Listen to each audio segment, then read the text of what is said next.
ये कहानी है पूजा की। पूजा अमीर घर की लड़की होती है। पूजा के पिता शहर के जाने माने आदमी थे। पूजा बहुत ही लाड प्यार से पली बढ़ी थी। तो आइए देखते हैं कैसे पूजा ने अपनी अच्छी खासी जिंदगी खुद अपने हाथों से खराब कर ली।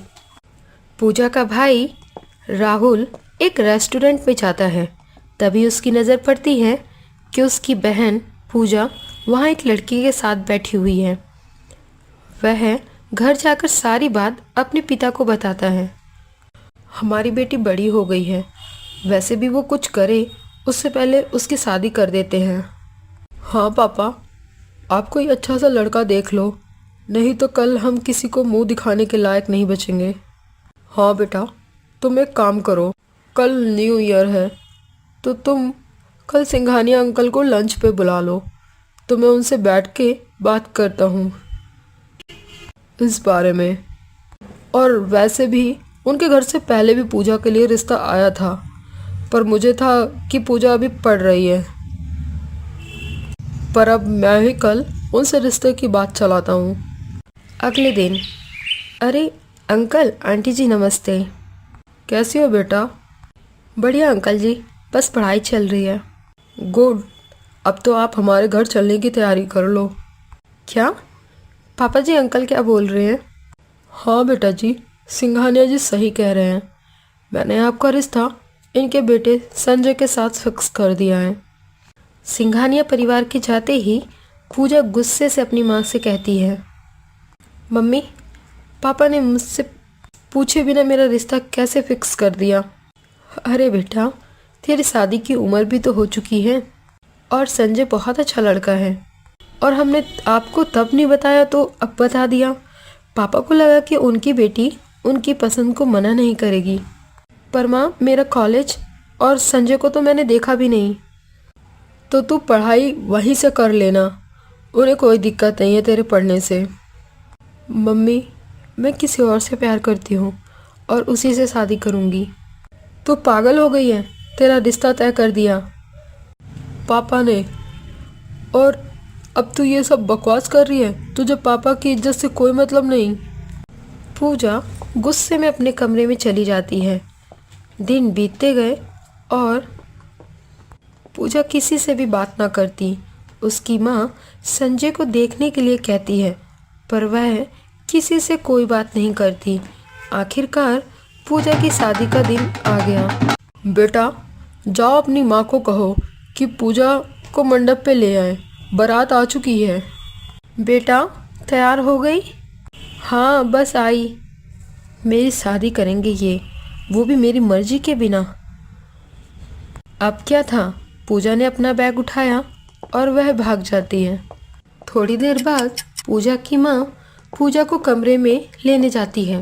पूजा को कमरे में ना देखकर उसकी माँ समझ जाती है कि वह शादी से बचने के लिए घर छोड़कर भाग गई है। उसे अपने पापा की इज्जत का कोई भी फर्क नहीं पड़ा। वह मंडप छोड़कर ऐसे ही भाग जाती है। पूजा की माँ ये सब बातें पूजा के भाई को बताती हैं। अब पूजा के पिता को भी ये बात पता चल जाती है। धीरे धीरे सभी को ये बात पता चल जाती है और पूजा की शादी टूट जाती है। उसके पिता की बहुत बेइज्जती होती है। वहीं दूसरी तरफ पूजा कड़ाके की ठंड में लहंगा पहने हुए सड़क पर चल रही होती है। वह जिस लड़के से प्यार करती है उसे फ़ोन कर कर बुलाती है। देखो रमन, मैं तुम्हारे लिए सब कुछ छोड़कर आ गई हूँ। क्या कहा? घर छोड़कर आ गई हो? और तुमने ये शादी का जोड़ा क्यों पहना हुआ है? अरे पागल, मैं अपनी शादी से भाग कर आई हूँ। मैंने तुम्हें बताया था ना मेरी शादी के बारे में, तो मैं तुम्हारे लिए सब कुछ छोड़ आ गई। चलो अब हम दोनों मंदिर में शादी कर लेते हैं। तुम पागल हो क्या, जो तुम शादी को छोड़कर भाग कर आई हो? और मैं तुम्हें कहाँ रखूँगा? मैं तो खुद बेघर हूँ, ना मेरे पास कोई जॉब है और ना ही कोई घर। तुम जाओ अपने घर। रमन इतना बोलकर वहाँ से चला जाता है और पूजा ये सब सुनकर शॉक हो जाती है।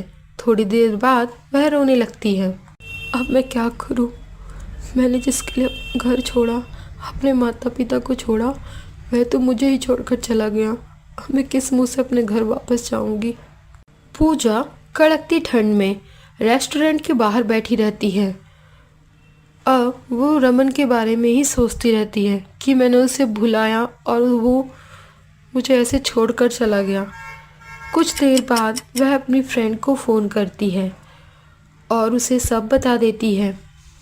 अब उसकी फ्रेंड उसे अपने घर बुलाती है और वह रात भर उसके घर में ही रहती है। अब पूजा एक रेस्टोरेंट में काम करने लगी।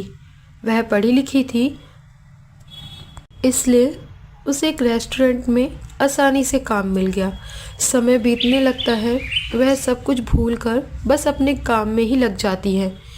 एक दिन उसी रेस्टोरेंट में उसका बॉयफ्रेंड रमन दिखाई देता है, जो वहाँ वेटर का काम किया करता था। वह पूजा को देखकर उसके पास जाता है। अरे पूजा, तुम यहाँ क्या कर रही हो? अब तुम कॉलेज भी नहीं जाती। तुमसे मतलब? मैं इस रेस्टोरेंट की मैनेजर हूँ और अब तुम जाओ, कस्टमर देखो। आज पूजा के रेस्टोरेंट का मालिक आने वाला था, जो कि विदेश में रहता था। आज वह इंडिया आया है, इसलिए पूजा एक ईमानदार लड़की की तरह काम करती है। रेस्टोरेंट के मालिक की नज़र जब पूजा पे पड़ती है तो वह पहले ही नज़र में उसे पसंद कर लेता है, क्योंकि वह कोई और नहीं, संजय ही होता है, जिसे शादी करने के लिए उसके पापा ने पसंद किया था। कुछ दिन बीतते गए। पूजा को भी संजय से मिलकर अच्छा लगा। अब काफ़ी दिन बीत गए थे, पर आज तक पूजा ने अपने माता पिता और भाई से मिलने की कोशिश नहीं की। अब धीरे धीरे पायल अपने बॉस को पसंद करने लगती है और दोनों में प्यार हो जाता है। कुछ दिन बाद, बेटा, कुछ पता चला पूजा कहाँ है? बहुत दिन हो गए हैं उसे देखे बिना। माँ, ये तो नहीं पता चला कि वह कहाँ है, पर ये ज़रूर पता चला है कि वो इसी शहर में है। तभी वहाँ संजय आता है। माँ जी, आप परेशान ना होइए, आपकी बेटी बिल्कुल ठीक है। आप सब कल रात इस पते पर आ जाना, मैं आपको वहीं मिलूँगा। संजय अपनी शादी का इनविटेशन कार्ड दे के जाता है, पर ना तो यहाँ पे पूजा की माँ को पता होता है कि वह लड़की कौन है। अगले दिन वे सभी उस पते पे जाते हैं, तो यह क्या, वो तो उन्हीं की बेटी पूजा होती है। संजय उन्हें सारी बात बताता है। पापा, मुझे माफ़ कर दो, मैंने जो कुछ किया मुझे उसका पछतावा है। कोई बात नहीं बेटा, अब तो जो होना था वो हो गया। तुझे अपनी गलती का एहसास तो हुआ। हाँ बेटा, अब तू सब भूल जा और बस अपनी शादी के बारे में सोच, क्योंकि जिस लड़के से तेरी शादी होने वाली है वह लड़का कोई और नहीं, संजय ही है। मैंने तुम्हें इसका नाम बताया था, पर तुम मिलने नहीं गई, तो ये सिंघानिया जी का बेटा ही है। अब क्या था, अब पूजा और संजय की शादी हो जाती है।